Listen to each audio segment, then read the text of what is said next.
بسم اللہ الرحمن الرحیم۔ محترم سامعین کرام، السلام علیکم ورحمۃ اللہ وبرکاتہ۔ ایمان کا دوسرا رکن ہے فرشتوں پر ایمان لانا۔ اب آج ہم فرشتوں کے کچھ صفات کا ذکر کریں گے۔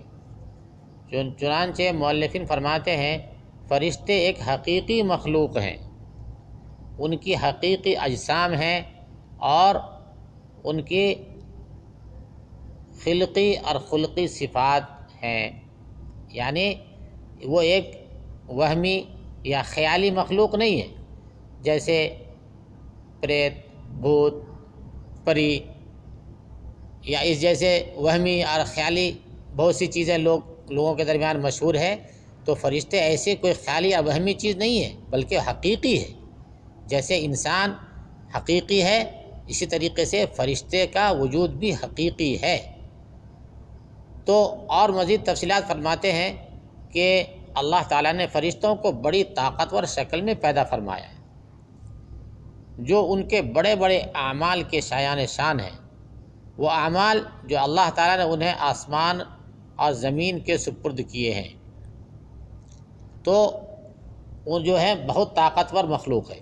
ایک بات۔ دوسری بات فرماتے ہیں کہ ان کے پر ہیں، فرشتوں کے پر ہیں۔ اللہ تعالیٰ نے فرشتوں کو 2 3 3 اور 4 پر بنائے ہیں، اور اس سے زیادہ بھی دیا ہے، جیسا کہ رسول اللہ صلی اللہ علیہ وسلم نے حضرت جبرائیل علیہ السلام کو اپنی اصلی شکل میں دیکھا تو ان کے 600 پر تھے جنہوں نے آسمان کو ڈھانپ رکھا تھا۔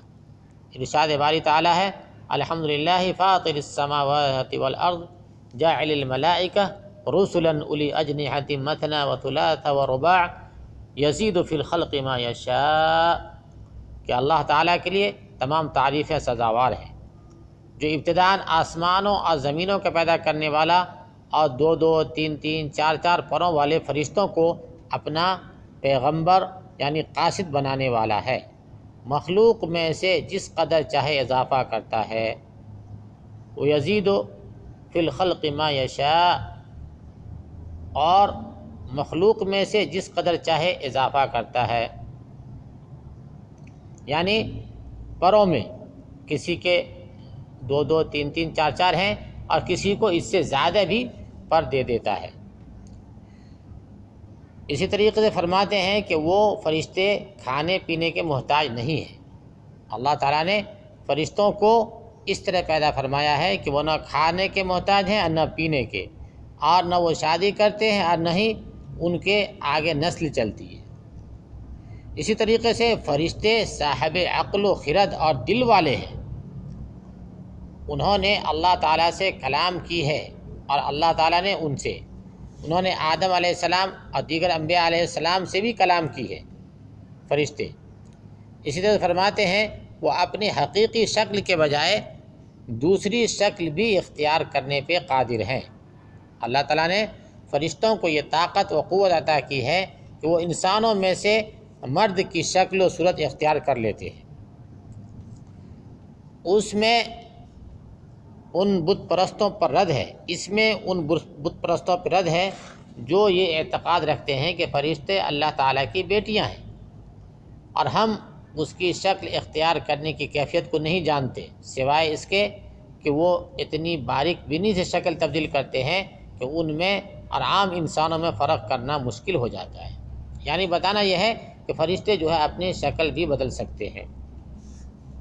پھر فرماتے ہیں فرشتوں کی موت، تمام فرشتے ملک الموت سمیت قیامت کے دن مر جائیں گے، پھر انہیں ان اعمال کی ادائیگی کے لیے دوبارہ اٹھایا جائے گا۔ یعنی فرشتے جو ہے سب کے سب ایک دن مر بھی جائیں گے اور پھر اللہ تعالیٰ دوبارہ انہیں زندہ کرے گا، اور پھر اس کے بعد کچھ جو ڈیوٹیاں ان کی بات کی ہے وہ ڈیوٹیوں پہ ان کو لگا دیا جائے گا۔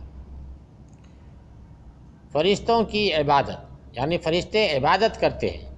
فرشتے مختلف قسم کی عبادت کے ذریعے اللہ تعالیٰ کی عبادت کرتے ہیں، ان میں سے نماز، دعا، تسبیح، رکوع، سجود، خوف و خشیت، محبت اور دیگر عبادات ہیں۔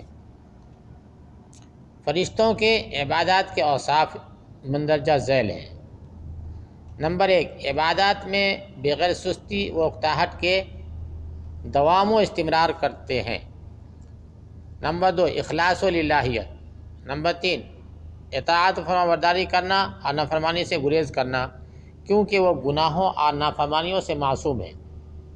نمبر 4 کثرت عبادت کے ساتھ اللہ تعالیٰ کی عاجزی و انکساری فرمانا، جیسا کہ اللہ فرماتے ہیں یسبحون اللیل والنہار لا یفترون، کہ وہ دن اور رات اللہ کی تسبیح بیان کرتے ہیں اور سستی اور کمی نہیں کرتے۔